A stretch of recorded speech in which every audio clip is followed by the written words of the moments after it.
ओम गं गणपते नमः। राधे राधे।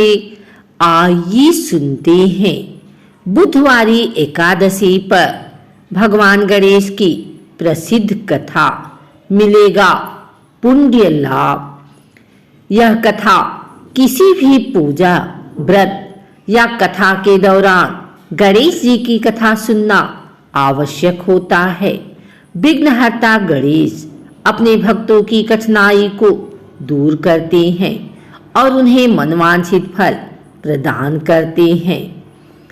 विघ्नहर्ता गणेश को बुद्धि, विवेक और धन का स्वामी कहा जाता है। हिंदू मान्यता के अनुसार गणेश जी की पूजा करने से घर में सुख शांति बनी रहती है और जीवन के सभी दुख दर्द दूर होने के साथ शुभता का वास होता है। भगवान गणेश अपने भक्तों की जिंदगी में आई हुई विपदा को हमेशा के लिए दूर करते हैं और लंबे समय से रुके हुए शुभ कार्यों को संपन्न करते हैं। किसी भी पूजा में सबसे पहले गणेश जी की आरती की जाती है और बिना गणेश जी की कथा कहे कोई भी पूजा अधूरी मानी जाती है। आज हम आपके लिए गणेश जी की कथा लेकर आए हैं जो हर एक पूजा में सुनी जाती है। पौराणिक कथा के अनुसार एक गांव में एक विधवा अपनी बहू के साथ रहती थी। उसकी बहू मंद बुद्धि थी जो अपनी भूख बर्दाश्त नहीं कर पाती थी और हमेशा खाने के लिए उतारू रहती थी। वह सबसे पहले उठकर खाना खाती थी, फिर घर के बाकी काम किया करती थी। एक दिन विधवा ने अपने घर में पूजा करवाने का सोचा, लेकिन वह थोड़ी परेशान थी क्योंकि उसकी बहू अगली सुबह उठते ही खाने के लिए दौड़ेगी और पूजा के लिए बनाए गए पकवान को जूठा कर देगी। अपनी बहू को पूजा के लिए बनाए गए पकवान से दूर रखने के लिए विधवा ने एक तरीका निकाला। पूजा वाली सुबह उसने एक मटका लिया और उसके नीचे एक छेद कर दिया और अपनी बहू से बोली कि आज पूजा है, इसीलिए खाना खाने से पहले पानी भर के ले आओ। बहू भी चालाक निकली। उसने देख लिया था कि विधवा ने मटके के नीचे छेद कर दिया है, इसीलिए वह अपनी साड़ी में आटा बांधकर पनघट पर चली गई। वहां उसने आटा निकाला और कुएं के पानी की मदद से बाटियां बनाने लग गई। कुएं के पास ही एक शमशान घाट था जहां चिता जलाई जा रही थी। बहू ने उसकी आंच में अपनी बाटियां सेक ली। उसकी बाटियां सूखी थी तो वह पास में ही गणेश जी के मंदिर चली गई, जहां गणेश जी को किसी ने चोला चढ़ाया हुआ था। उसने देखा कि गणेश जी की तोंद पर घी लगा हुआ है। उसने उस घी को अपनी बाटी पर लगा लिया और उसका भोग गणेश जी को लगाकर वह बाटी खा ली और घर वापस चली गई। बहू की इस हरकत पर गणेश जी को बहुत गुस्सा आया और उन्होंने गुस्से में अपने नाक पर उंगली चढ़ा ली।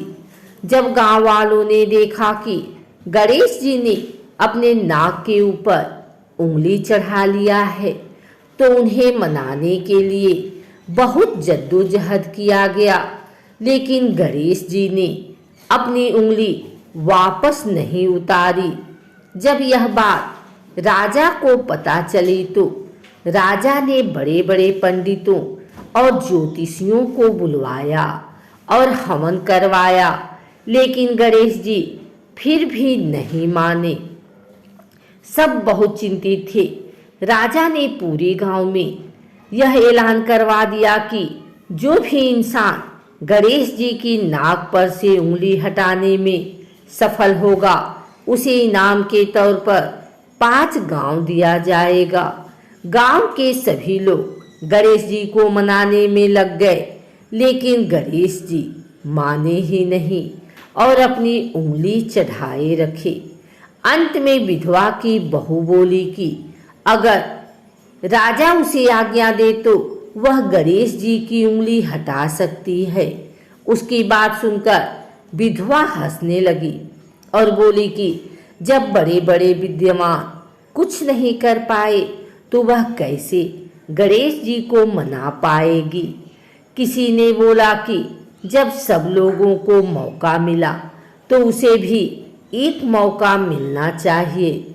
फिर सभी लोग बहू को एक मौका देने के लिए मान गए, लेकिन बहू ने एक शर्त रखी।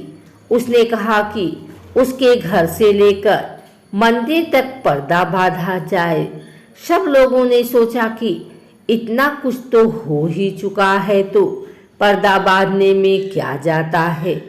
बहू के कहे अनुसार उसके घर से लेकर मंदिर तक पर्दा लगाया गया।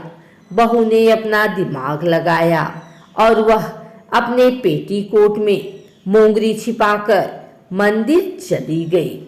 मंदिर जाकर उसने गणेश जी से बोला कि मैंने आपकी तोंद से जरा सा घी क्या ले लिया। आपने अपने नाक पर उंगली चढ़ा ली, अब नाक पर से उंगली हटा रहे हो या दूं एक मोंगरी की, अभी आपके टुकड़े टुकड़े हो जाएंगे। बहू की यह चेतावनी सुनकर गणेश जी थोड़ा डर गए और उन्होंने सोचा कि यह तो पूरी पागल है, कहीं सच में यह मुझे मोंगरी न मार दे। गणेश जी ने बिना सोचे समझे अपनी नाक पर से उंगली हटा ली, जिसे देखकर गांववासी खुश हो गए और बहू का जयकारा करने लगे।